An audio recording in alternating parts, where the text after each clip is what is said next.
тем, чтобы Лукашенко усилил роль и место парламента, или так называемого парламента, и через это запустить одну-две пророссийские партии. И просто Бабарика сейчас использует эту риторику для того, чтобы заявить о своих политических амбициях. То есть это он, на ваш взгляд, Москве сообщает, а не Минску? Это послание Москве и части своих сторонников, чтобы они группировались вокруг его людей.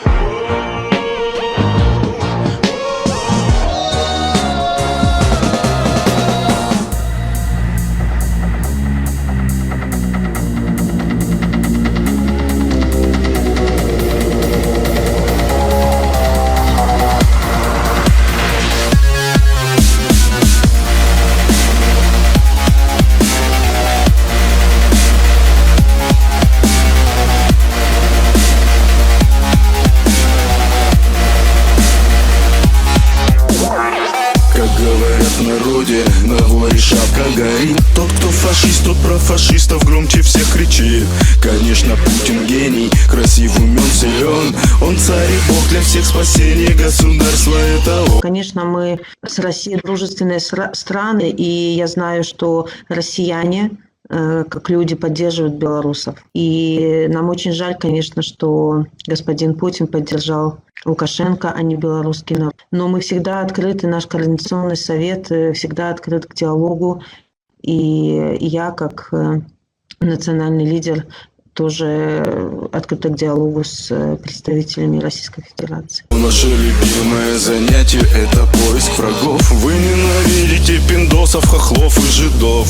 Так если вы ксенофобы, то кто же тут нацисты? В шизофреническом экстазе появились рашисты. Это, детка, рашизм, православный фашизм. Завоюем, отожмем, референдум проверим. Это, детка, рашизм, православный фашизм. Вы говорите мир, русский мир. А Геббельс нервно курит, пускай все СМИ немного врут, но ваши СМИ не просто врут, а тупо придумывают. Так с братьями не поступают, так не подставляют. А уж если мы братья, то вы Каин, а мы Авель. Ваш телевизор переполнен бредовой пропагандой про всенародную поддержку Донбасса и Луганды. Журналисты не знают, как извращенней соврать. За ордена готовы Путина в жопу целовать. Это, детка, рашизм, православный фашизм. Завоюем, отожмем, референдум проверим. Это, детка, рашизм, православный фашизм. Вы говорите миру, русский мир. Мы жили 23 года в согласии и мире. Не воевали, не взрывали, пусть и сложно, но жили. Не жгли мы синагоги,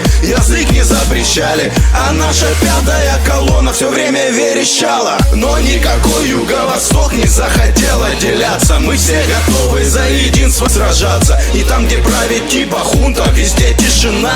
А там, где типа ополченцы, террор и война. Теперь пришли к нам ваши стрелки и бородаи. И вносят смуту, и воюют, убивают, пытают. И даже ваш патриарх все о войне вещает.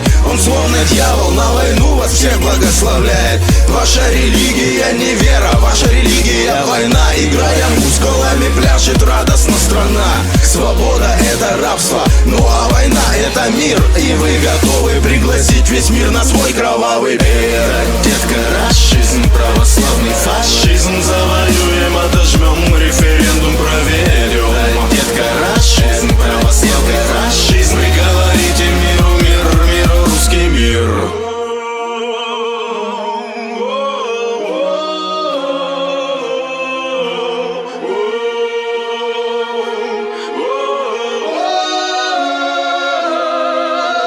Это, детка, рашизм, православный фашизм. Завоюем, отожмем, референдум проверим. Детка, рашизм, православный фашизм. Вы говорите миру, русский мир. Это, детка, рашизм, православный фашизм. Завоюем, отожмем, референдум проверим. Детка, рашизм, православный фашизм. Вы говорите миру, русский мир. Это, детка, рашизм, православный фашизм. Завоюем, отожмем, референдум проверим. Детка, рашизм, православный фашизм. Вы говорите миру, русский мир.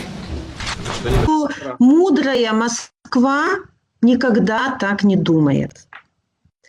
Они понимают, что в наше время все можно решить путем диалога, к чему мы сейчас нынешнюю так называемую власть Беларуси призываем.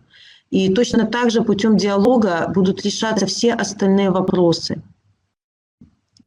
Адрозніваюцца пытанні, што тычацца стаўлення да рэжыму, да крызісу, да рэферэндуму патэнцыйнага аб зменах Канстытуцыі. Таксама ці правільна і правільным кірунку ці рухаецца Беларусь, але ёсць рэчы, якія паўтараюцца і ў ВЦИОМе і ва ўсіх іншых даследаваннях, якія мы маем на руках. Гэта тое, што людзі незадаволеныя, тое, што яны лічаць, што крызіс працягваецца, тое, што яны бачаць эканамічныя праблемы. Асноўнымі на дадзены момант гэта рост цэн, беспрацоўе, нізкая якасць аховы здароўя. Гэта яно пераходзіць з рэйтынгу ў рэйтынг. Паслядоўна казалі, што гатовыя да перамоваў, гатовыя да размоваў, але яны павінны быць толькі пра новыя свабодныя выбары. І перамовы павінны быць найперш прадстаўнікамі рэжыму. Расія ж можа быць пасярэднікам, але пры умове, што іншыя бакі таксама ўдзельнічаюць. Мы заўжды паўтаралі, што гэта не геапалітычная рэвалюцыя. Гэтыя пратэсты не антырасійскія, не антызаходнія. Але, на жаль, з боку Расіі, з боку Масквы ніколі не было адказу.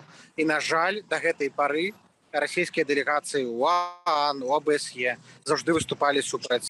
Адрозніваюцца пытанні